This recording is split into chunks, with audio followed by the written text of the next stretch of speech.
Voy, bu namuncha kasheli bunaqa qimmat. Bu ichida tillasi bormi? Men o'zi supermarket bozorlarda ko'rganimda kashalar juda arzon narxda ko'rdim. 20 ming, 30 ming. Nima sizlarda unaqa qimmat?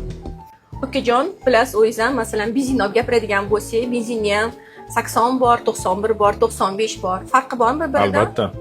Mashina ham har xil bo'ladi. Siz o'g'lingiz eng zo'r yoqilg'iga arziydi. Qanaqangi oziq-ovqat bilan bolajoningizni katta qilsangiz, shunga yarasha u sog'lomroq, katta bo'ladi. Shuning uchun benzin tanlaganda kashani faqat narxiga emas, sifatiga ahamiyat bering. Bu yevropeyskiy brend, Germaniyada ishlab chiqarilgan, juda sifatli.